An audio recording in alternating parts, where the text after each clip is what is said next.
Good afternoon, everyone. I am super excited about today. This is Angie McKinney, and I won't share my COVID hair with everyone today. I don't know about everybody else, but I am just itching to get into a salon somewhere. This is not a good time. But I really want to focus on our panelists today. This is a topic that I think a lot of us struggle with. And we have students that we interact with a variety of needs. And this is one of the areas where I think a lot of people feel like we're not quite competent enough to do the evaluations justice. So I'm so pleased to have everyone here. I'm going to advance my screen here. Our agenda today is similar to last time. We'll do some quick introductions since we've got a little bit bigger panel. And then we've got some questions that we talked about in advance. So hopefully everyone's prepared to give some good input on those questions. And then we'll open it up to the questions of the participants. So if you can just add anything into the chat as you might have a question, and then we'll address as many of those as we can. We extended this session a little bit longer than our usual ed diagnostician sessions, just because I think we're probably going to have a lot more to talk about and a lot more input. For any of you who were getting on earlier, I did show a screen with some upcoming training opportunities that are Thursdays throughout the month of June and July. There are quite a few different trainings from national presenters that may be of interest. So I can show that link later on in the chat in case anyone's interested. So welcome to all our panelists today. We have panelists from both the Center for Deaf and Hard of Hearing Education and the Indiana School for the Blind and Visually Impaired. So these are our statewide experts on doing those assessments for students with different kinds of sensory loss, sensory impairments, and I'm not even sure at this point what the politically correct terms are, because I know they do change over time, and they change based on the community that you're in and the group that you're working with. So you can probably enlighten us along the way about good terms to use as well. But I'll start, since Cindy, you're in my upper left-hand corner as screen-wise, we'll start with you. Okay. Well, I'm Cindy Eversole, and I'm an outreach consultant at the Indiana School for the Blind. I'm itinerant, and so I get to travel around and see all kinds of different school districts throughout the state. Monica? I am Monica Boos, and I'm also an outreach consultant with the Indiana School for the Blind and Visually Impaired, and I'm also an itinerant teacher. And Jackie? Jackie Canner, I'm a speech language pathologist at the Center for Deaf and Hard of Hearing Education. And Lorinda? I am Lorinda Bartlett. I'm school psychologist and assessment team lead at the Center for Deaf and Hard of Hearing Education, otherwise known as the Center. And Sarah? Hi, I'm Sarah Kiefer. I am the Deaf Education Coordinator at the Center for Deaf and Hard of Hearing Education. We know that there's more than one center, but we call it the Center many times too. So one of the things that I wanted to start with, I'm just going to launch a very quick poll, if I can get to it here. I want you to just respond to the question of whether or not you have been part of an evaluation for students with either vision or hearing loss, and either answer yes, no, or yes, but not for a long time, which would be my answer.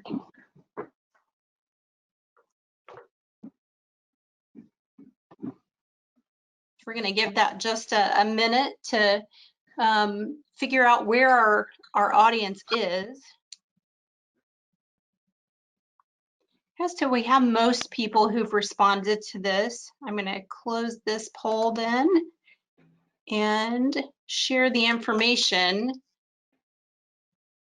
So you can see that the majority of people here are part of those evaluations, which is good because I know you all on the panel don't have time to come and do every evaluation for everyone across the state.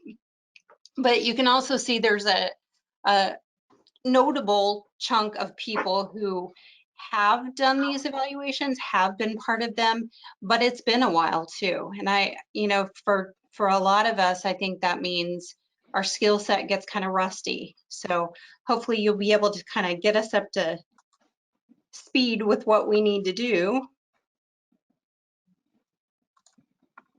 Okay, so I just want to start with just a little bit of an overview because this will kind of guide our question set. The assessment domains that are required, so this is the minimum of the things that are required for blind and low vision and for deaf and hard of hearing, which I know we have students that also have other needs as well. But you can see that there are some things that we run across that are a little bit different than what we do for our standard evaluation. Our standard evaluation is probably our specific learning disability evaluations, other health impaired.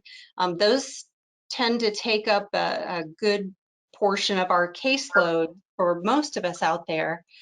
So we still have all the things that we would commonly do, such as academic achievement and doing those social and developmental histories. But then we've got some unique things like the functional literacy and how we assess communication skills for our deaf and hard of hearing students. Those things can be a little bit different. So I just want you to keep those things in mind as we ask these different questions, because they will kind of shape how we approach these different assessment pieces. So the first question that I want to ask, because we do academic achievement testing for anyone, or I say testing, we do academic achievement assessment of some sort for all students, no matter what category we're looking at for eligibility. But we know with our students with hearing loss or vision loss that we sometimes have to do things differently. We can't just drag our KTEA kit in and use it as is and expect that we're going to get the same information. So what kinds of changes would you guys do? And I want you to talk to us about how those may vary, that you can't just give a blanket answer for students with hearing loss or vision loss because there are a lot of different conditions. And also maybe think about some of the most common assessments that you really feel like are good ones to use for your different populations. So who would like to jump in with this? I know I told you guys you can answer all the questions, you can answer some of the questions, however you want to do it. Well, I can jump in since I'm on that side of the screen. How's that? Well, one of the things that I really look at is the varying degrees of visual impairment when I'm approaching a testing situation. And the achievement testing, I mean, we have those formal things that we use, but we also look at the child's progress and what those achievement is and those curriculum-based kinds of assessments. And I want to look and see also just what kinds of accommodations need to be made with print. Is this a large print student? Is this a child who is using a magnifier? Is this a child who needs Braille or a tactile mode? And so those are the things I really look at when I'm looking at that achievement piece of it. But I will tell you for myself personally, the achievement is very much how it comes to the eligibility part where we're deciding whether or not to do these assessments. But the achievement part is kind of one of those things that I would like to know if that child's a large print student or if that's a child is a Braille student before we really look at those achievement tests. Because if they haven't had the right accommodations, we're not really measuring their achievement in that area. Does that make sense? Monica, you can add in here. I agree completely with you, Cindy. And that's why I always have felt that it's important to kind of do the FBA before you do the achievement test. And that way you can work closely with your school psychologist in order to make sure that they are choosing the appropriate test for the student. And just to clarify, did you say FBA or FVA? Sorry, FVA, the functional vision assessment. Okay, and I know we're going to have you guys explain that a little bit more in another question. This is Lorinda. I'll go ahead and go in next. With regards to academic achievement considerations, there's a lot that we take into mind when we're discussing what of academic achievement measure that we use. At this center, we have KTEA, WJ, we have all the typical type achievement measures that are out there by our local school systems. We take into consideration the audiogram, what they have access to, the functional listening skills they have. I work very closely with our communication specialists, whether it be our visual language specialist or speech language pathologist, to make sure that I have a better understanding as far as communication skills. Where are they at language-wise? That's going to impact their academic functioning. We also take into consideration social history. So when were they identified? What type of application were they given? When was it fit appropriately? How often did they get therapy? If they have a cochlear implant, did they get auditory rehabilitation?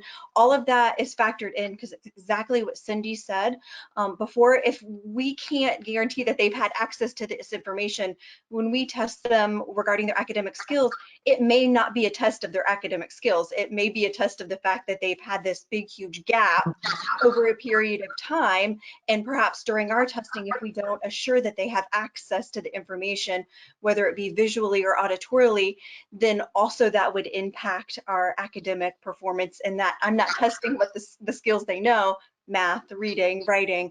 I'm actually testing their access to the information that I'm presenting. So that's very important when we're testing our academics within the students that we see at the center, as well as working collaboratively amongst the team members, including our occupational therapist and physical therapist, to address any vestibular function issues when they're trying to maintain appropriate posture at the table versus wrapping their feet around because vestibular wise the balance is off, and so their focus is on something else versus performing their best or optimally on that academic measure that we're giving them. All subtests aren't appropriate based on how they communicate. You're not going to want to put a whole bunch of measurement on spelling, because if they don't have access to it and you say this is what their spelling skills are, so we have to pick and choose what subtests we're using. We have to look exactly at all the items in the subtest, exactly what the child was exposed to. If they're communicating auditory, oral, you got to make sure that the test items, when you're reading them, they're not misinterpreted, misheard. So a lot of that goes into how we look at the actual test measure that we're choosing to administer with any given child. And of course, like any other examiner, if it's not going right, if we think it's going to be not valid or unreliable, we just scrap it and move to another one. But very much working closely with our language specialist, and that's why I'm going to kind of move over to Jackie so she can jump in as well.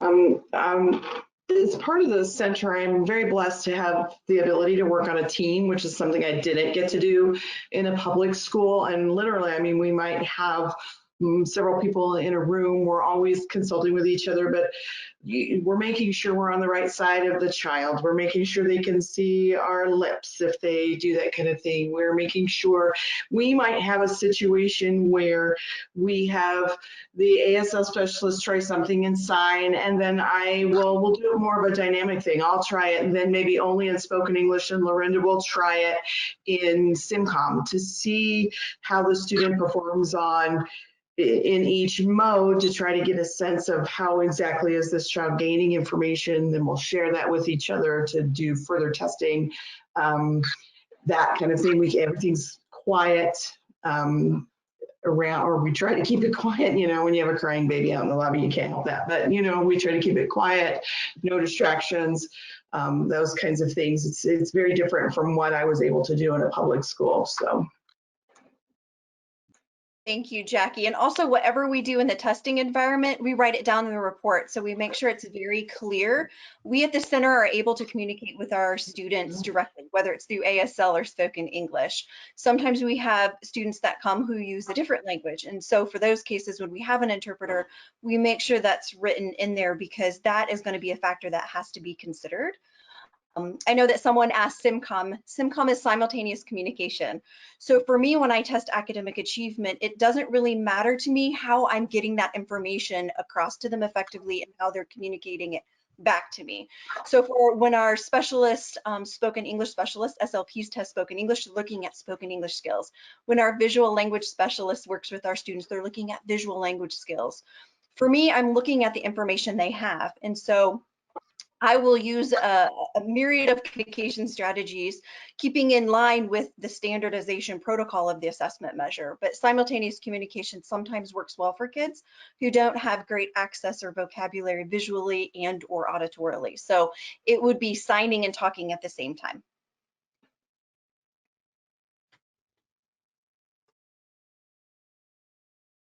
Anybody else have anything they wanted to add to that? I know one thing that was asked in the chat, and I know this is kind of going out of order a little bit, but just about the kinds of things that you might do with a preschooler, especially. It sounds like there's some questions about the vision and hearing screening piece at the preschool level, which we know is difficult. Do you have any suggestions for that? I don't know that I completely understand the question, the screening or the evaluation. Are you talking about the evaluation or? I think the question was a little bit of both. There were a couple of different questions asking about preschool. One specifically about vision and hearing screening information from the preschoolers, but also looking at assessment for preschoolers. We do the assessment for preschool students. Once they become 3 years old, they fall under the IEP system according to Article 7. And so we do at our school have some assessments that we do there. We also work with birth to 3 children, and we do assessments for first steps. I mean, we do everything that we would do in a functional vision for a school-age child, we do also for a preschool student. We look and see what is the visual impairment, how is it impacting the access of the environment, how is that impacting their ability to catch onto social cues, how is that impacting their ability to have that visual curiosity as to what's going on outside of their visual range. And according to Article 7, we have to have that medical piece. We have to have an eye doctor statement. And so that would be the place that we would start and try to get that information before we would ever get to the assessment process. I hope that's helped a little bit. Monica, do you have something you want to? And if they're referring to the screening process, I know in my experience working in the public school system with the preschool and at a public school, that a lot of times the Lions Club would come in and do the vision screening part of it, or the school nurse would, if you just want if you're asking about the basic screening, beginning screening session. Yeah, and to add on that, I think that it's very similar on our side of things with children who are deaf and hard of hearing, but also too with that screening, you know, our state mandate is that we do hearing screenings in 1st, 4th, 7th, and 10th grades.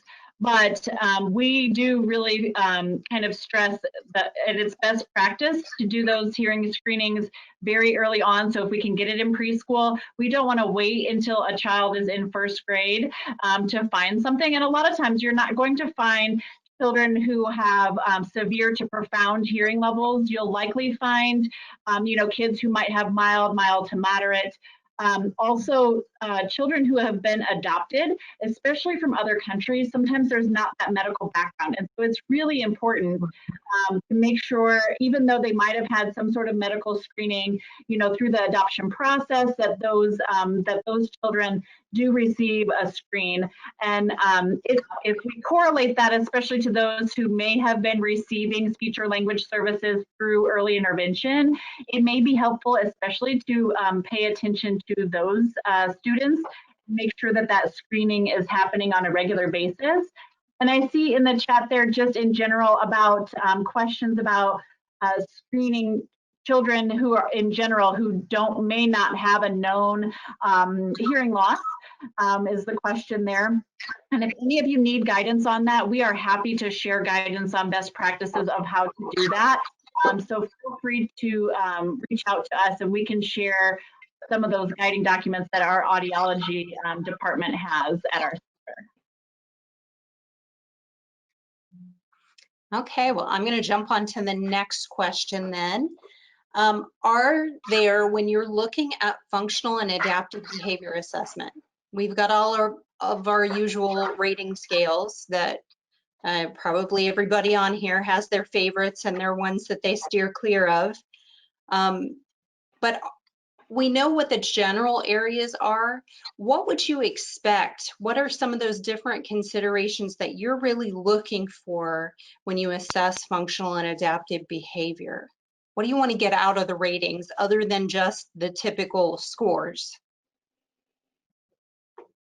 I'll go ahead and go. I guess this is Lorinda from the center. So when working with our students who are deaf and hard of hearing, and maybe deaf, hard of hearing plus, we do have those rating scales that we implement within our assessment process. We've worked with companies, they've called them. It's important to note that not all the items are deaf and hard of hearing friendly. And so working with families, if I have an item that says responds to noises, and you have a child who's profoundly deaf, they're not going to respond to noises, especially if they don't have access even to environmental sounds with amplification. So making sure that I sit down with the family, clarify the items, let them know that my ultimate goal in giving them an adaptive behavior rating scale is to understand this child or this individual's ability to work within the world around them, whether it be effectively communicate their needs, their wants, take care of their basic needs and wants. And so it's not so much I want to assess or get a rating of the limitation of their hearing levels. And so sitting down with the families and making sure that gets across very clearly that I want to know how the child is able to function considering their hearing levels, their amplification, and the access that they have. And that being said, I also tell families to be very critical on how their child is able to meet all the markings, because sometimes for me, it's not just looking at IQ test results, achievement results, it's looking at the social developmental history interview information in conjunction with the adaptive behavior ratings versus more than just the overall rating of average, below average, or the subtest rating. I'm pulling out the items to help with IEP development when we're talking about self-advocacy, those kind of things that we really target for our children who are deaf and hard of hearing, who miss out on that incidental information as they're growing.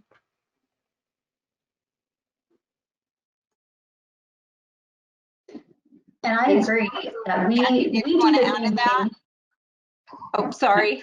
That's all right. I was going to say that for the blind low vision piece of it, we also do the same thing. We're taking those into consideration. We're looking at the daily living skills, the behavior they have, the knowledge they have, and how that's going to help them to function independently. And then it also helps us to have like a beginning level if we're to assess the expanded core curriculum.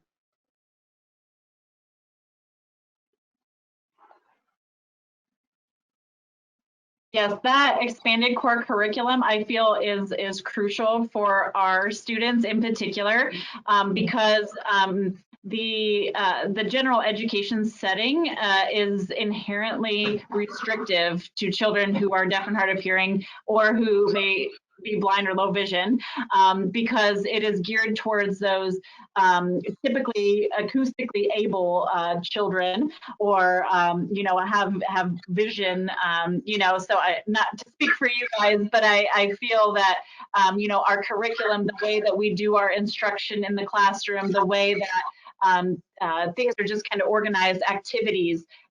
They are typically geared towards children who have, normal hearing levels. And so some of those things need to be taken into consideration. And to back up a little bit, I know we didn't say it explicitly. Maybe it was a little bit implied too. But if there are children that have, prescribed devices, hearing aids, cochlear implants, bone anchored devices, or some sort of hearing assistive technology, it is imperative to make sure that those are available during assessment and in good working order. Right ahead of the assessment. So even if, parents say, oh yeah, everything is working fine, just making sure on the day of that assessment that those things are checked by somebody who has knowledge in checking the system.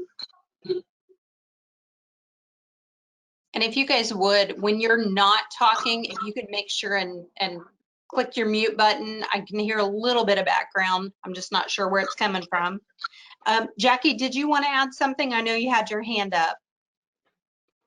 Yes, for communication with children who are deaf or hard of hearing, we make sure that we're also looking at their functional language. If they come to us without having had access before, we often find that those kids have very, very low language. So we will actually pull out some things like the early functional language profile or those kinds of assessment tools in order to gain the information on that, to add that to our profile and not just the adaptive behavior or the developmental profiles.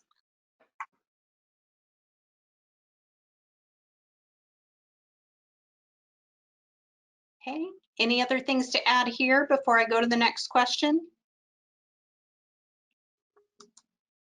All right. This is specifically for our staff from the Indiana School for the Blind and Visually Impaired. A systematic observation across environments is one of the requirements specifically for looking at BLV as an eligibility. So this is not the same as looking for on-task, off-task behavior. We're looking for things that are different. What kinds of things? What are some examples of what you might look at? And then are there also particular environments that you might suggest for staff to do their observations? You want to take it first, Monica, or you want me to? Sure, I can take that first. We recommend that actually you observe your students across all environments if possible. I mean, we want to see them in the PE. We want to see them in the classroom doing group work and individual work. We want to see how they're using their eyes, how they're traveling from place to place within the building. And that way we can identify some areas of concern. In addition, we do interviews with the student, with the parent, with the teachers, with the other service providers to see what areas of concerns that they have, or how they, when you're interviewing the student, what they feel with their vision, what they struggle with, or how they are interpreting what they can see. In addition, whenever we're doing these observations, we look at the appearance of the eyes. I mean, are they red? Are they watering? Are they turning their head? Are their eyes turning in and out? In addition to behavior abnormalities, like do you notice the centric view? And do you have a student with nystagmus that has to tilt his head a different way to find that null point in order to access his vision processing system?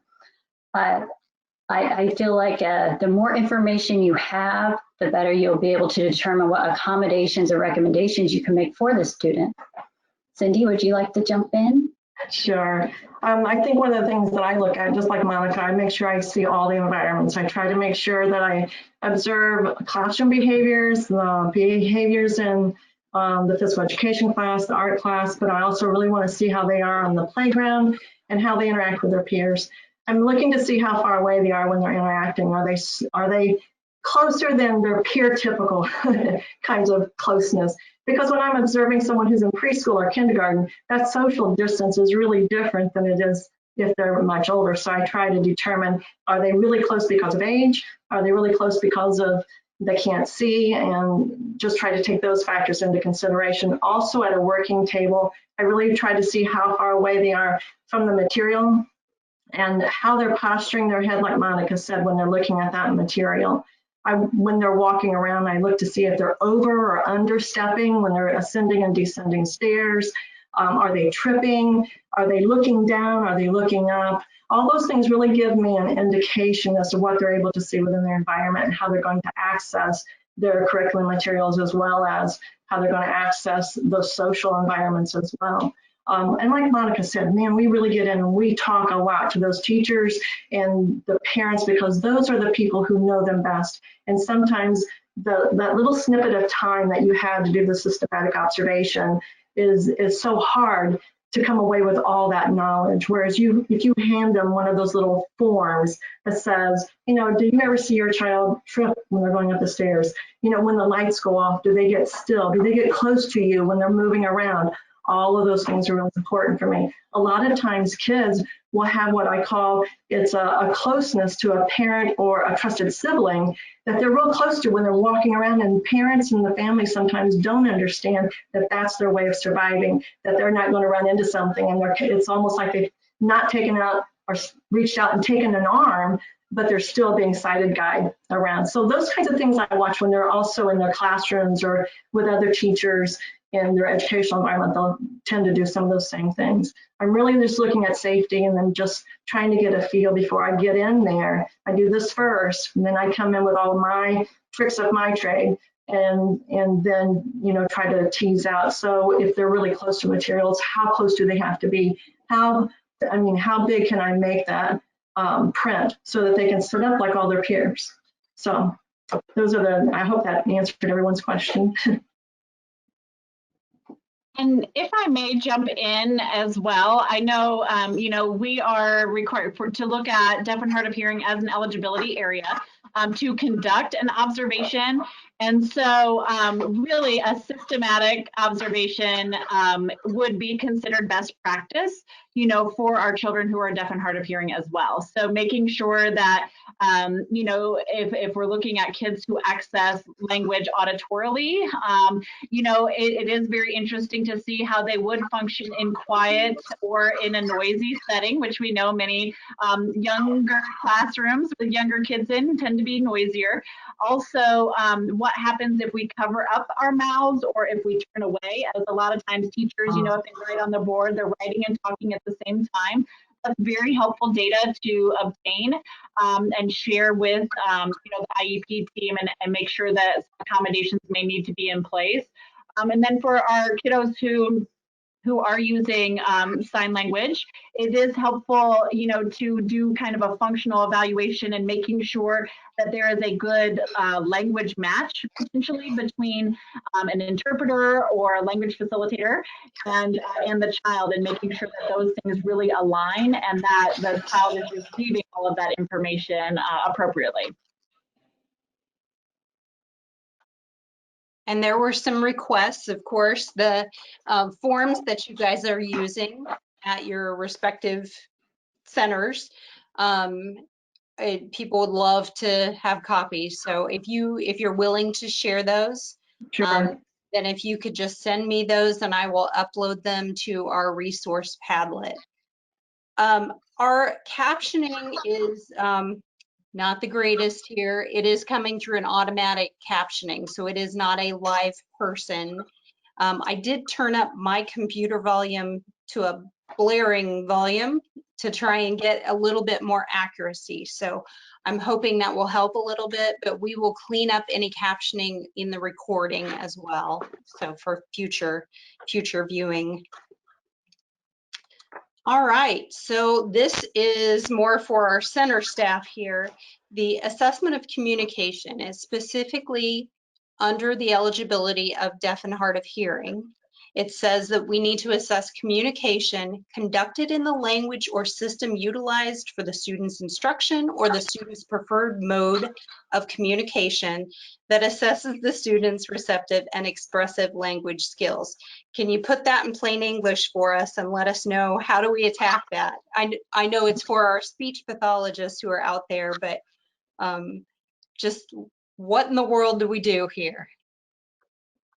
Sorry, I keep hitting the video button instead of the unmute. I apologize. So what that means basically is that if your child is a signer, uses ASL, they need to have an assessment in ASL. If the child is using spoken English, you're going to use spoken English. If they use an augmentative alternative communication system, we need to be assessing their skills through that system. And because if they are using ASL, but they're in a public school classroom, the teacher might be using spoken English, but hopefully they're going to have an interpreter to have access to that spoken English.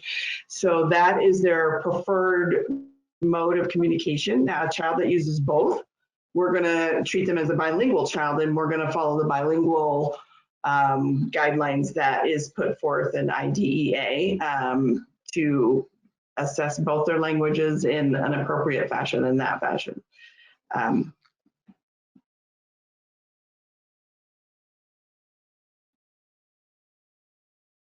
Anything else to add to that one? Or you trust in your speech pathologist to keep it all together there? Okay. I'll just jump in really quick here. What Jackie said is very important with regards to communication. It's just, I think what we need to take into consideration is very clearly having a conversation with the family, the school staff, with regards to how the child communicates across settings.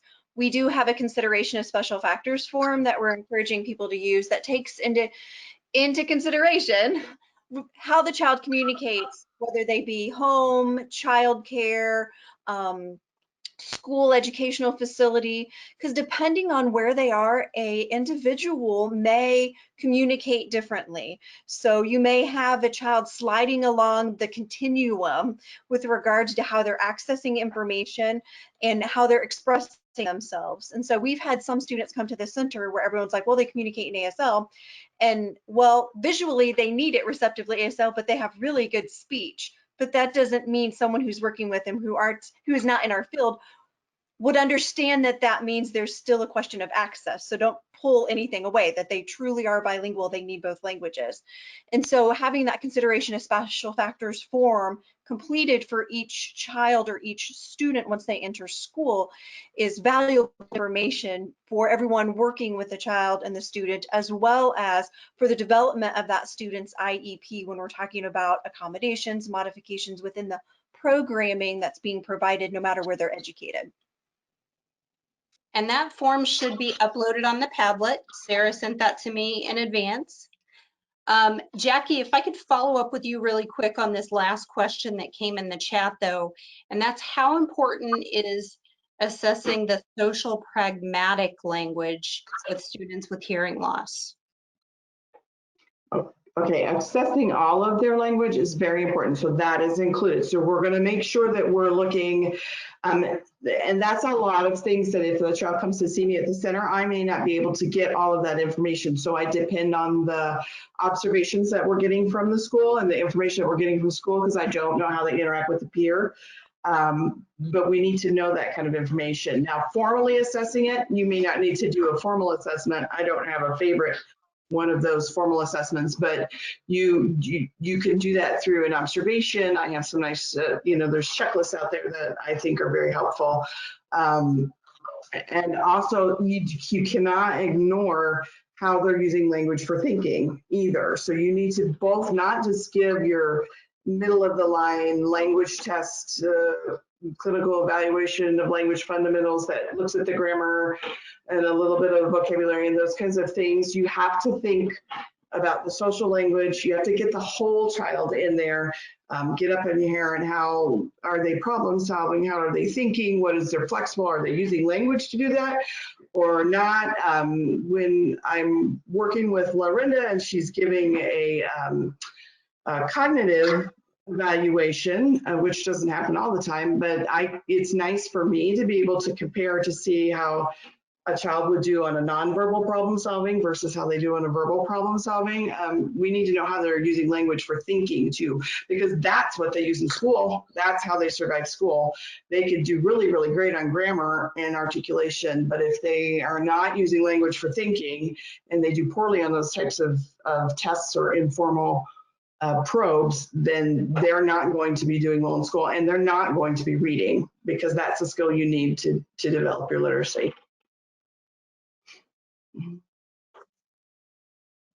And if I could just real quick follow up on the considerations of special factors, you know, that is that kind of part in the law and that narrative fact that many times gets overlooked, or not all of the components are listed in there.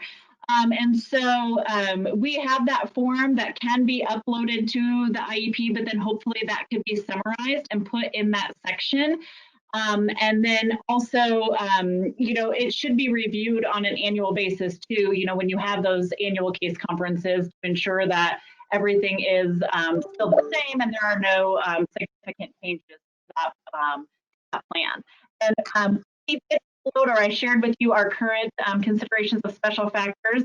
We did just update that to also include some remote learning, you know, and how our students would be accessing their information through, you know, e-learning or distance learning in that format. So we will share that as soon as it gets onto our website and it's approved, we'll go ahead and share that with you.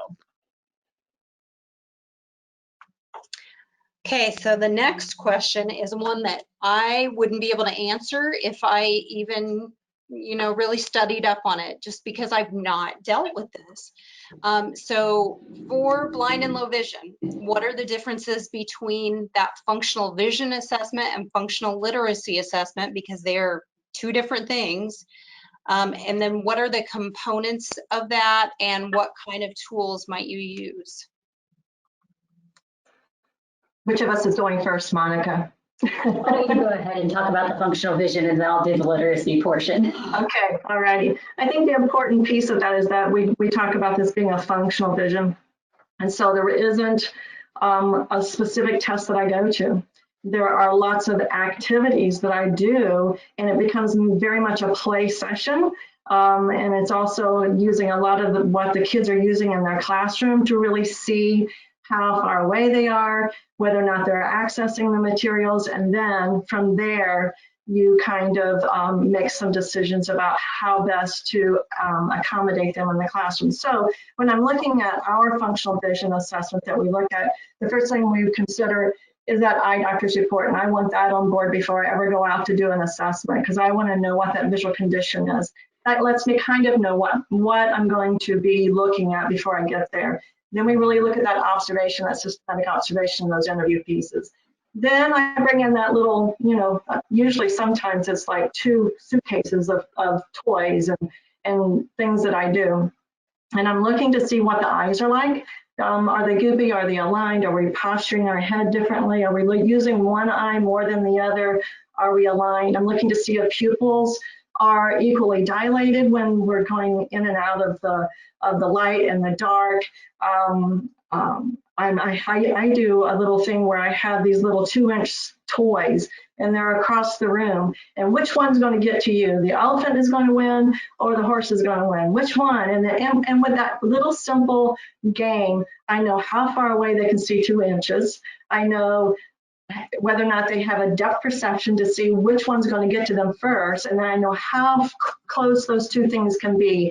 And so that gives me a lot of information in that simple game. My ability to figure out whether or not kids can tell differences in color was when I went to the Home Depot, and don't tell anybody, and I got the paint chips, because once upon a time they were shaped like Mickey Mouse ears. And I play a matching game with kids. So that's where this all becomes functional. I want to know things like, you know, how far away can they see a 2-inch? When I'm looking at the teacher in the classroom and she's writing on that whiteboard, I want to go up and kind of in my mind hold up a ruler and say, okay, so average wise on a whiteboard, she's writing at about 4 inches. Then I need to know how far away 4 inches that child can see that 4 inches and be able to decipher what that is. And vice versa, I'm going to look and see how close they need to be to something and how large that font is. We have some overlays, which are different kinds of fonts, different sizes, and we can actually put that over their reading material and see what size font their textbook is in, what size font their trade book is in, what size font their favorite comic book is, or their favorite Pokemon cards was one of the things that came out a long time ago. And I was trying to see how big these were on here and how big I needed to make them so they could participate in doing the Pokemon games with their friends.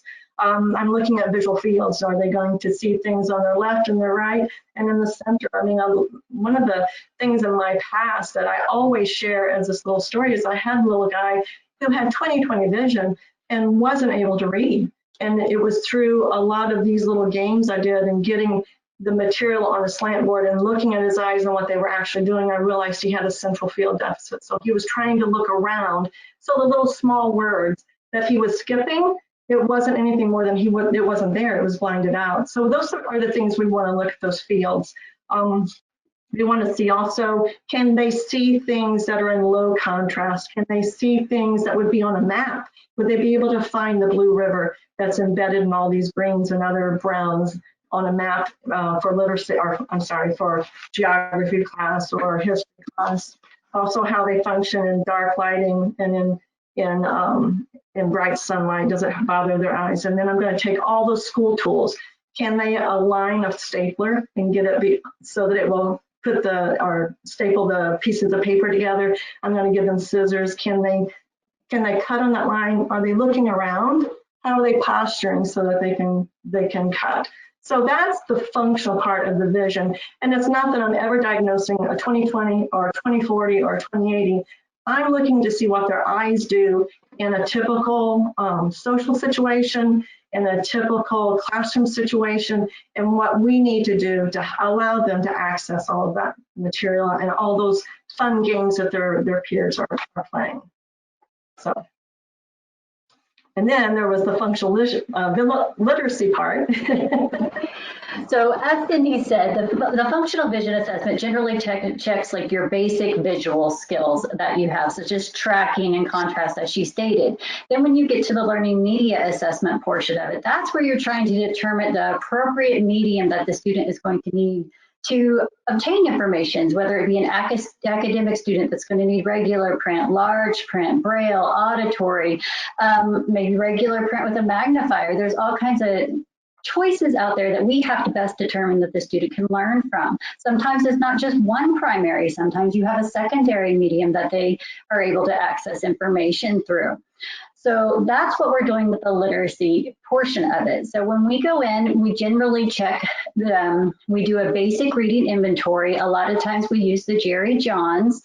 And we are not, I want to make it clear, we're not looking for their reading level or the reading grade level or their comprehension. We are looking at how their eyes are moving or what they are doing whenever they're reading, like the distance they are from the paper. Are they skipping words? Are they omitting words? Are they losing their place as they're tracking down the page?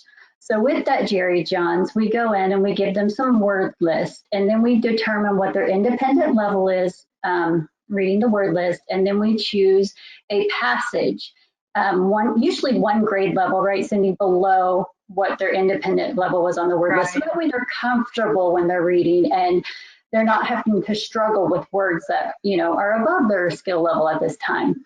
And then we do that, and we do it with a regular print, and we have them orally read it to us, then we have them silently read it to us, and then we go ahead and we do a large print version of the same grade level. And then we compare the two when we're done to see if large print helped, did it not help? Because there are some students that with large print, they're not able to see that. Sometimes you can actually focus a little better with the regular print, and that's what we're trying to determine. And then we also try to do the listening comprehension, because a lot of times you'll see teachers that think that if they can't see, that they can hear very well and that their listening comprehension is very good. And that's not always the case. So we make sure that we check that too and kind of determine what's, you know, the best practice for the student to use. In addition to that, we also check their writing, and a lot of times we use the Wold sentence copying test. And that's just having them copy a paragraph from the top to the bottom. It's on the same page. And it gives us a comparable, like, between, if they can't copy from the top of the page to the bottom, a lot of the times that tells us they're going to struggle from copying from the board to a paper too. And so we have them copy that, and we're looking for how close are they? Are they holding their pencil in a knuckle grip? Are they showing excessive frustration while they're doing it? Do they have to copy letter by letter? Or are they able to copy a whole word at a time within one fixation? It's just all those skills that we check. And then in addition to that, we look at what they prefer to write with. Do they like to write with a pencil? Can they see that the best? Are they able to use a 20/20 pen? Does that help? We look at all kinds of things. We also have them read from their textbooks. We look at magazines. We look at newspapers. We just kind of check everything that we can so that we make sure that they're able to access their academic work. Cindy, do you want to add anything else? I think you covered that excellently. There's just so much. And then in addition, I do want to mention that this is where we always try to adjust the expanded core curriculum at this time too, because that's a lot of skills, as they stated earlier, that our students sometimes miss out on. So we want to make sure that we are providing direct instruction in the areas that they need extra help in, whether that be assistive technology, social interaction, self-determination. And we always try to we'll talk about this more later, the travel skills section of it, because that's one of the components of the expanded core curriculum is the orientation and mobility. Our goal is to have our students be able to access the general education curriculum just like their peers. And Monica, you mentioned 2 different instruments. If you could type those in the chat just so that people will see the spelling. One was the Jerry Johns. I assume it's spelled just like Jerry John. Okay, be patient with me. I can't see very well these little boxes myself. So. Okay. The other you mentioned like a closed reading.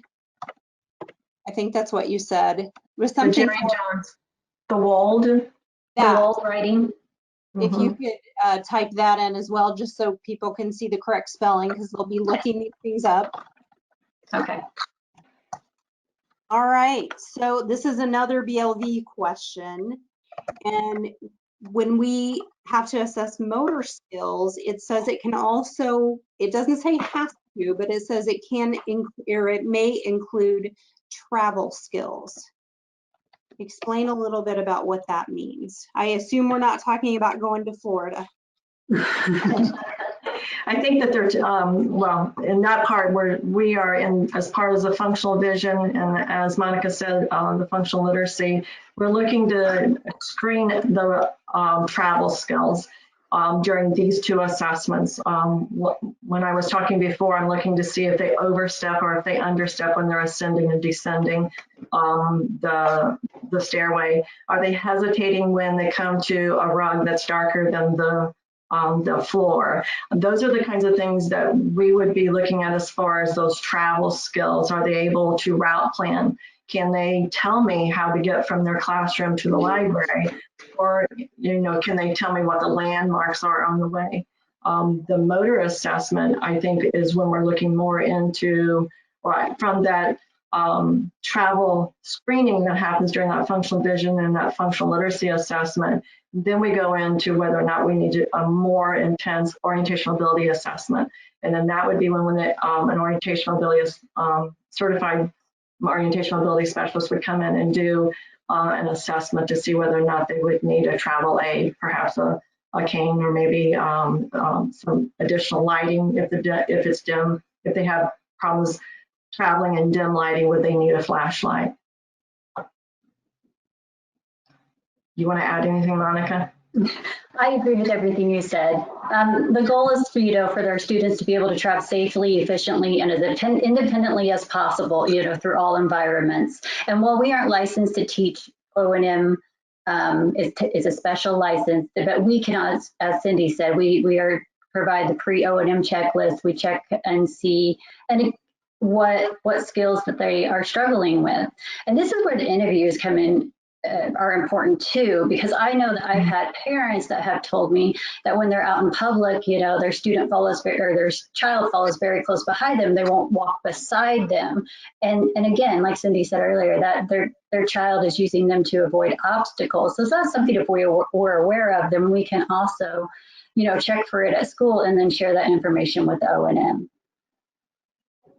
And then there was a follow-up question here about when would you actually need a certified travel assessment? So I'm assuming that would be more of having the orientation and mobility specialist come in, somebody who's licensed in that. I think that my rule of thumb is that at any point that I feel that safety might be compromised, I absolutely have someone come in. We're real fortunate in the outreach department because we do have people on staff that are certified, and so we can usually get in there pretty quickly. Sometimes if I go out and it's a brand new evaluation in a school district and I really feel that safety is compromised, I really try to push that through and say, this is someone who we really need to get out there right now to make sure they're safe. And I may even give the staff suggestions on different things that they can do to make sure that they're safe. As a vision teacher, I can teach everything up to the cane. I can do the pre-cane skills, anything after the cane. So if it was in a situation where I thought someone was really at risk ascending and descending the stairs, I may quickly teach someone how to be a sighted guide and how to correctly guide someone up and down the stairway. If it's a child that I'm looking at, someone who is basically traveling well, they're route planning well in their school, they can get from the front door and off the bus and get to their classrooms okay. When I'm talking to the parent, they're not having trouble, traveling, they're not tripping, they're not running into anything. Then we might wait and we'll look at whether or not that vision impairment is one that is going to be degenerative or if they have a stable vision impairment. And at that point, it's always a case conference decision too, when we're discussing the results of the travel screening. We will always talk about the fact that, at some point in the future or at any time, we can also have a certified orientational ability specialist come in and do a more extensive kind of assessment. And then, like I said, it can be a case conference decision. There's times we do it when in my heart, I think, I don't know that's really necessary, but let's err on the side of whether or not this child's really safe. So is it the orientation and mobility license that qualifies you to do those assessments? It's a certified orientation mobility specialist, and they have their certification. Their schooling teaches them how to teach the cane, how to teach someone to cross a street with a cane, how to travel within a residential environment, how to, if they're older. I always kind of look in mind to how old is this child? Is this a child who might want to go across the street or down the block to play with a friend?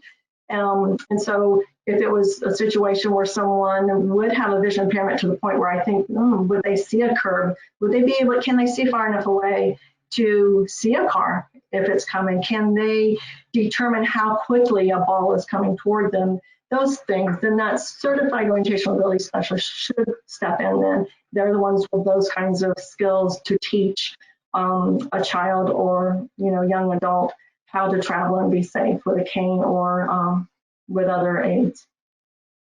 And correct me if I'm wrong, but a lot of our orientation and mobility specialists have been blind, low vision teachers and added that on, at least from my experience. So tell me if that's not correct. You know what? I think everyone I know that's a certified orientational ability specialist is also a teacher for blind, low vision. That's something I'd have to defer to someone else to know for sure. I think it would definitely behoove them. How's that? To my knowledge, but I don't know. I don't know the laws about that. Okay.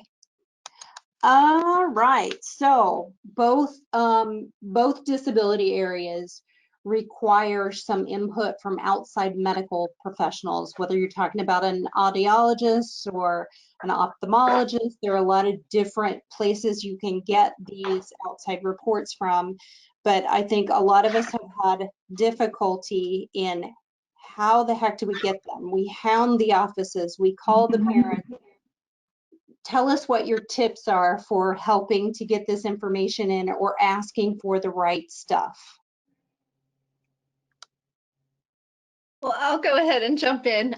We at the center are very lucky in that we And to get all this information ahead of time, and we work really hard as a team to work with our stakeholders, our referring agents, to get signed authorization to get the information ahead of time. We're lucky that we have audiologists on site. So if we're not able to get that piece of information, we would provide that information to the local school system. So it would be a part of the eligibility process, so it wouldn't go missing. But for us, we work really hard to get our signed authorization to release records to us sooner rather than later in our referral process, so that we're able to obtain historical data from not only the audiologist, geneticist, developmental pediatrician, everyone as possible. Sometimes our students who come to us, they've been pretty transient, so we encourage the families to include all school corporations or districts on our release.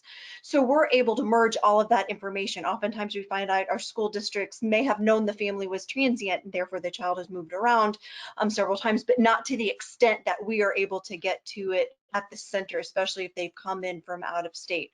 So we have been very lucky in getting a lot of this information ahead of time as part of our referral process. But like I said, if we're not able to get that medical piece from the audiologist, we have a team of audiologists who could provide that information. But there is inherent benefit in getting the historical data, especially for the individuals who are late identified. We oftentimes find out they may have been reportedly late identified, but they didn't pass the universal newborn hearing screening or some sort of case history like that, to help us put the puzzle pieces together. We have a lot of good relationships. Our stakeholders include clinicians out throughout the state who are invested in what we do. So they also refer to us. So when we need information from IU Riley, we need them from Witham, we need it from all these various clinicians, offices, hospitals, we're able to get a lot of that information pretty seamlessly. And I think we're seeing the same thing. I've personally had very good luck on getting medical reports prior to starting my FBAs. It seems like the local LEAs are very good about making sure they have releases signed whenever they send it on to us. And if not, then I've had very good luck getting them back from the parents too. How about you, Cindy? I do. I do what everyone else does too. I do the calling and I talk to, the nurses, et cetera, but I do have pretty good luck. Mm-hmm. I think persistence is the key. Yeah, I think so. And there was an interesting comment in the chat too, that we have some schools that will help pay for those audiology evaluations. But yet our students with vision loss, we don't typically do that. We expect that the parent is going to seek that out and provide it. Well, and just to note, educational audiology services, that they are a related service outlined in Article 7. So that could be why, one of those reasons why. I have to say that just from going around the state, that it is not as frequent to see school districts who actually pay for audiological reports or evaluations. So I would say that does not happen as often. However, it would be a related service. So if it would be listed as a related service in the child's IEP, then obviously that would then be provided. Okay. I know too from working in the public school for many years. I'm a retired teacher. It just didn't take. That's what I always say. I'm going to have to try retirement again, see if that takes someday in the future. But from being in the public school, there are some agencies that you can go through, and especially some of the social worker agencies that come in and are in the schools. They can sometimes have resources so that you can get those vision reports and get those eye doctors reports. And visits, and they can then work with the parents, and then it's not the school working with the parents, but it's their agency. Okay, the active learning approach. How can that benefit the assessment process?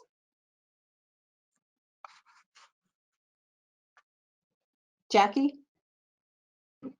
I can start that. I use the term dynamic assessment for that, or where you're basically trying to C, the child has not had exposure to a skill. You don't want to give them a formal test because you already know they're going to get a 0 and you're going to get a bad score. What you want to know is their capability of learning the skill. And so you basically teach it and then give a test. It's very, very, very valuable information. And I strongly encourage that be part of all assessments. Particularly for children who are deaf or hard of hearing, for children who have had lack of access to information for whatever reason. They are coming with very low language levels, and we're wanting, maybe the question is, will they benefit from sign? We'll send our visual language specialist in, and he will just teach them some signs and then see how quickly they pick it up. I will do that for very young children. I will do a play session and try to teach them some skills, and it gives me a good gauge of, are we dealing with an intact neurological system for this child and they just haven't had access to language, or do we have a kid that has something else going on and we need to look at this as a deaf child with an additional needs? I think about this also with the deaf-blind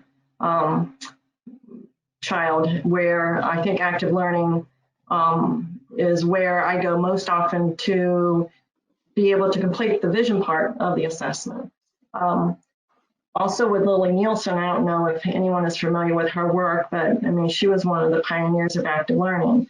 And so I think that when I'm thinking about active learning, I go to that parent in that interview piece of it and say, how does this child show joy? How does this child show affirmation? And then I really just start accepting whatever that communication is, so that if I have, a bright pom-pom that is, reflective and yellow, and I'm doing this, and if mom says when he kicks his feet, then that's his yes, or that's his joy, that's that active learning piece for me. And then I start affirming that, yeah, that's lots of fun. And then also for me, then I know that is vision turned on then, and that I often think of the cortical vision impairment when I'm looking at active learning too, because with that cortical piece, and especially if we've got a deaf-blind involvement, that active learning is where I have to go to get that communication piece, so that then I can affirm what I'm actually,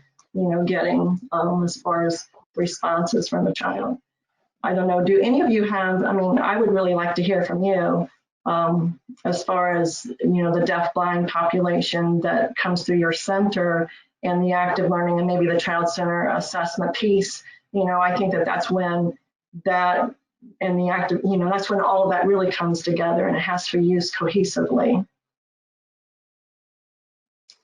We have actually had several students come to the center who are deaf-blind. Cortical visual impairment, the CVI group, Yes. has been plentiful at this center. And so we use a team approach. So occupational therapist, physical therapist, language specialist, whether it be visual language, speech language pathologist, and then psychologist. We all come around the student. We've done exactly what you said, talking with the family and eliciting from them how this child communicates on a day-to-day basis. As well as we have the benefit of having assessment suite with two-way mirrors. So we would have the family be in where the student cannot see them and turning the student facing the opposite direction, and the family assisting with, okay, that movement or that eye gaze means he or she is choosing that card. That look this way means this. And so we have team members in there with the family members jotting down notes and tapping the glass, letting us know via Morse code, basically, 1 taps meaning 2 taps meaning that, so that we can change up what we're doing in the testing room to get the information that we need. So it makes it a longer process, but we find it very beneficial because the family feels very much involved, like they've been able to say, this is how my son or daughter communicates, as well as they can see perhaps it has occurred that they're not interpreting exactly what the student is really meaning. So we had one family come to the realization that their child wasn't really as effective in making choices. They were interpreting it. So they kept saying they were choosing this one, or that one. And then we sat down and said, based on what you were saying, the student chose 0% accuracy. And so the family was like, oh, wow, I didn't, and having that dialogue of how they're interpreting the visual gaze versus what we were seeing maybe lower off, like leg movement or hip turn. Very collaborative approach for sure. Yeah, and that's the benefit, I think, you know. I also will utilize the communication matrix. It's very helpful in getting the family perspective on how a child communicates. It goes down to the very low levels of communication and helps pull out, especially with families who don't think their child communicates at all. You can pull out the ways that the child is actually communicating. And if any of you have a link to that, I'm sure that would be helpful to people as well. Monica? I was going to say, I believe the sensory learning kit that I've used, it also has some forms in it and things along those lines that you can use to kind of rate the child and get a baseline, which can also help for instruction. Now, I will tell you, you all talking about your assessment suite, for those of us who have tested in a closet, it makes us really jealous to hear about a two-way mirror assessment suite. That's why they call us the model center. Sorry, Angela and everyone else out there. We definitely are lucky. Definitely.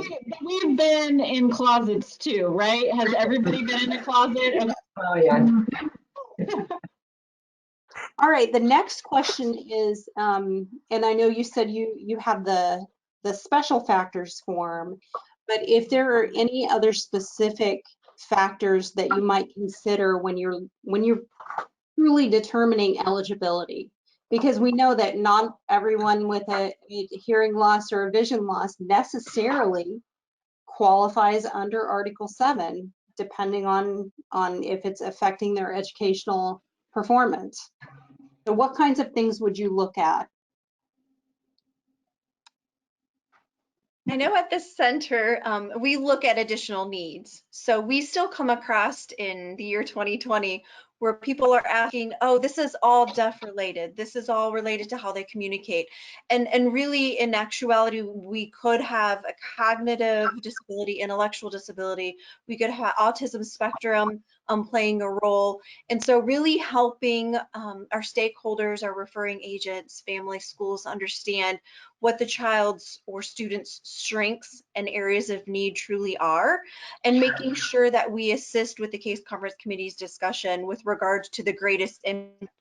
I know it can be very difficult for our students because the schools often say, well, for DHH, it's DHH, it has to be DHH over anything else. And for us, that's not always the case. We may have a student who truly is on the autism spectrum in such a capacity that they need ASD as the primary with DHH as secondary. So we come along with everyone to help educate and help them understand that even when our students do qualify for DHH services, if there's something additionally playing a role in their struggle to make gains, we want that to be in the picture. And oftentimes we have a discussion with regards to primary versus secondary, and making sure the family understands that doesn't mean we're sacrificing services. They have to give up DHH services, but it's better services to help those working with the student understand what the needs truly are. Yeah, and to piggyback off of that a little bit, I think it's important to note that adverse educational effect is not synonymous with academic delays. So we may have students who, even on their achievement testing or in the academic setting, they may have, good grades, average scores, things like that.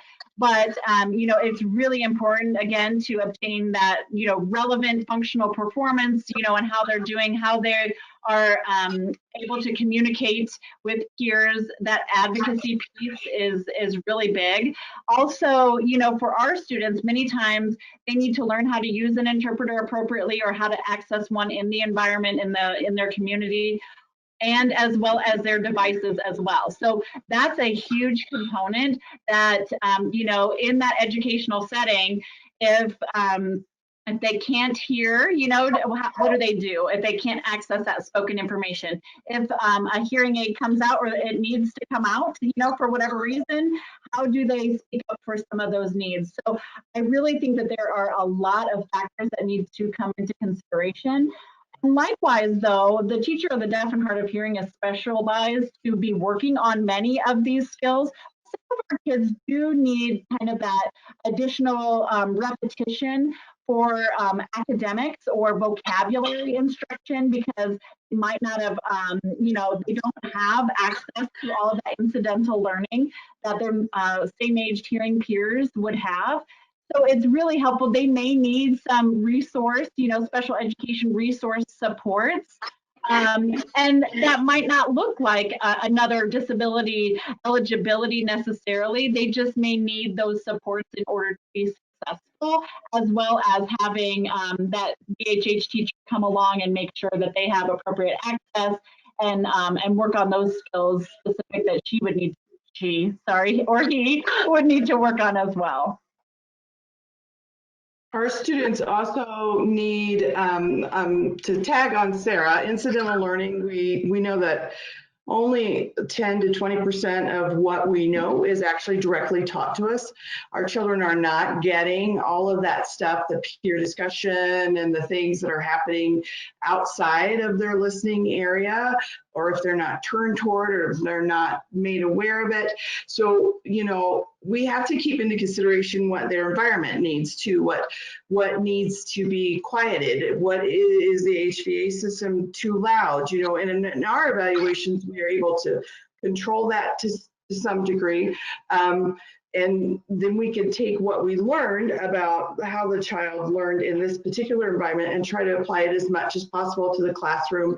If we have a child who is unfortunate enough to be in an open classroom environment, what can possibly be done to help the child be able to have the most access to information, and then realizing what that child is missing, because there is stuff missing. That incidental information is so key to children who are deaf or hard of hearing in their learning. It's the key part of their learning, and hearing the question that their peer asked, and all the accommodations that need to be put into the IEP to cue the teacher to pause, to slow the classroom pace down, to direct the peers, to point to the peer, to let the hard of hearing student look. I know that my daughter describes herself as deaf in a group and hard of hearing one-on-one, because it's very, very hard in a classroom to track who's talking, when they're talking, what's going on, if papers are rustling. So all of that needs to be taken into account.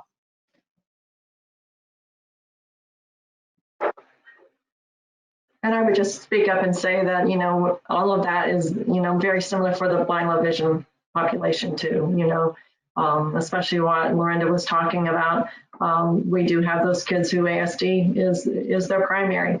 We also get some, you know, some behaviors with ASD and blind low vision that look very similar. And so to tease that out, but yeah, it's very much the same. And we actually are going to be asking you guys about autism here in a minute. I think we have one more question in my questions, and then there were several questions related to autism. So as far as what your centers do and don't do, if maybe one of you from each center can talk about how you can support a team that says, I don't know what to do, I need help. What are the options out there for people? From the Center for Deaf and Hard of Hearing Education, our role is not to take management of any case, but to build capacity. So we work alongside with practitioners, local school educators, family members, medical facilities, and making sure that the student or child's needs are met, no matter where they're being educated. We provide on-site hands-on training, collaboration, consultation, and of course, we make sure that we allow the schools to understand that we are here, even if the family chooses to come to the center, to work collaboratively with the schools to work collaboratively in developing the IEP, and that our assessment would follow Article 7 guidelines should new eligibility be on the table, and that our report would be shared per Article 7 guidelines 5 days ahead of time so the family could look at it. We would participate in the case conference committee meeting and share that information. So just a reassurance that our services are available at no cost for assessment, consultation in case conferences, outside of case conferences, participating in staffings. If there's a and the staff is not really sure, can we assess on site? Do we need to refer? We could participate in those to give our guidance. Our ultimate goal is not to take over management, but to build capacity. And through that, we realize that often means we have to provide the initial assessment or a follow-up assessment to help pave the path. So again, just reassuring it's not taking over. I know sometimes there's a question of, are you going to take over? Are you going to come in and demand?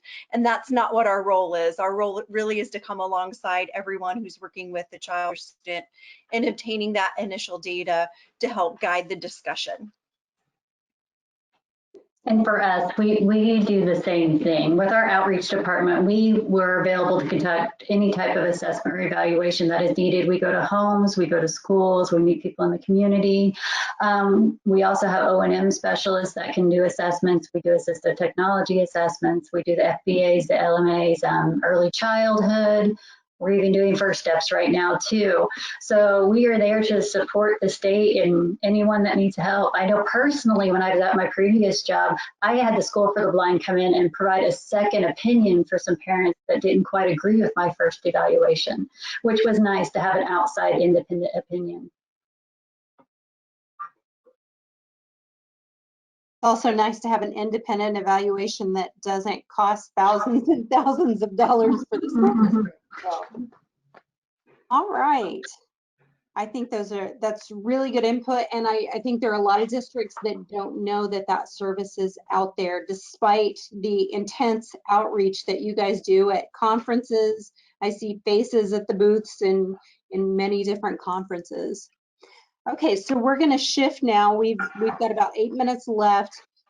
There were a few questions that have popped up in the chat, and there were a couple of different questions that had to do with autism. And I know just from hearing from colleagues that it is sometimes difficult to sort out when you have a student that is showing autism-like behaviors, but how might they be part of their hearing or vision loss? Do you see the overlap there, or is it easier for you guys to distinguish between those? It is definitely a team approach. We've seen cases in which families come to the center and they very much feel that the child or student is on the spectrum, and they may not be. We've seen families come with their son or daughter and they're like, we went to a clinic and the clinician said my child is not on the spectrum, and the child really is on the spectrum. So we take a team approach, again, through that record review, getting the historical data, talking with staff, everyone working with child or student across environments to obtain a really good description of functionally how they are interacting with others, what they are able to do, what previous assessments have occurred, and how did they occur? Did they occur via teletherapy? Were they remote assessments? Were the individuals doing the testing aware of the hearing and how that impacts the child? All of those variables come into play, especially when the family comes to the center or we go out and we introduce ourselves, tell them what the plan is for the day, and then come back around and share the information and try to loop that in to information that they've already been shared. So really helping the families understand that in our team approach, and for every child or student who comes to the center and autism is on the table, our team includes audiologists, occupational therapists, physical therapists, speech language pathologists, ASL specialists or visual language specialists if applicable, school psychologists at a minimum. And so all of our heads are around the table when discussing the information that we've obtained. It's not one person making the call, and sometimes it's not easy because you have these individuals who come to us and we're testing them, and they have oftentimes either been identified or suspected of being on the spectrum when we're looking at hearing loss or deaf, hard of hearing, and sensory challenges, and that's it. And because they may have had a lack of communication and access, they're seeing their struggle socially because of that pragmatic language delay, as well as sensory wise, they don't want to get too close to anyone, that kind of thing. And so we take all of those factors into consideration and allowing the family to understand that we're trying to do what is best for their child. And sometimes it ultimately comes out in preparing the family for the case conference committee's discussion of additional eligibility, whereas previously they were told it wasn't on the table when they went to an outside evaluation specialist who just didn't have that understanding of the hearing levels and the impact that it has had. So.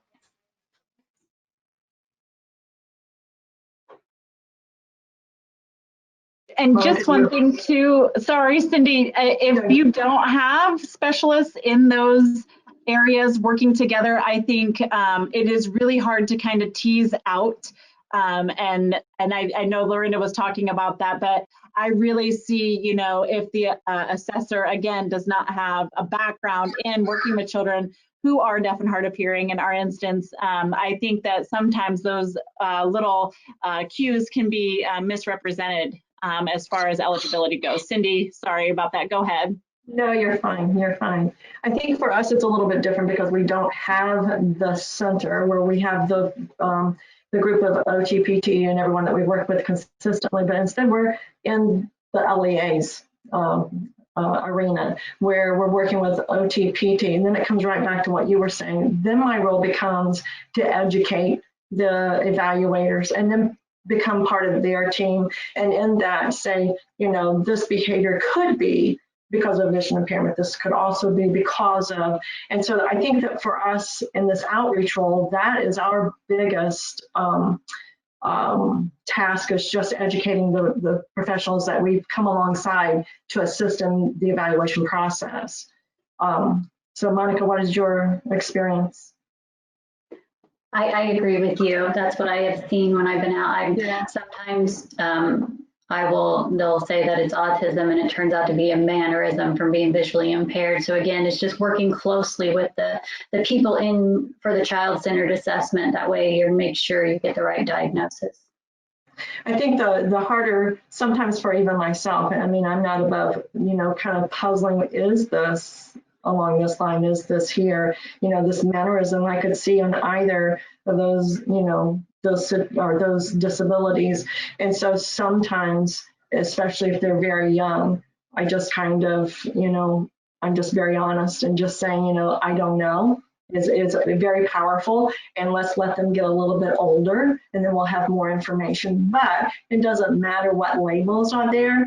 These are the things we can do no matter what the disability to support them, you know, in visually access or in maybe addressing some of the sensory issues as well. So this is just a quick, probably opinion question more than anything. And Jackie, you're probably more likely to have a strong opinion on this for the center. There was a question early on about when you're not looking, I assume they mean if you're not looking specifically at LI in addition, if you have a student that you're assessing for deaf and hard of hearing, who is the best person or who would you suggest do that language piece, especially for students who their mode of communication is in English and spoken language? I guess the question really is, does it need to be an SLP or could the teacher do that piece? No, it must be an SLP for language. License-wise, that's the role. If your SLP that's working with it, the student is not as savvy in deaf and hard of hearing, I would encourage a teaming kind of approach with the teacher of the deaf to ensure that the teacher of the deaf is helping that SLP know, you know, where to sit, how to set up the room, how to do the check, making sure the amplification is there and you're not doing the testing without the amplification, those kinds of things. and being, you can team and be in there with her as long as they have a pre-meeting to make sure that the teacher of the deaf isn't ruining any protocols. But for actually giving the formal testing, it does need to be a speech language pathologist. Well, I want to thank you guys all for being here and giving up a big chunk of your Friday. Hopefully everyone will have a wonderful Memorial Day weekend. I see that I failed to include an evaluation form when I set this up. So you guys will not see anything as you check out. Make sure though that you get your certificate and print it out from materials from that tab. And I will do a follow-up email just with an evaluation link so that we can get some additional feedback.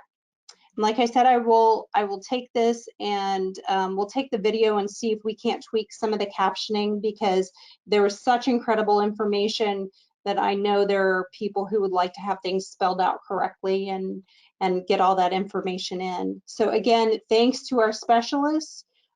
This was great information, and we may have you back sometime during the year during our educational diagnostician virtual office hours if you're willing to answer some additional questions.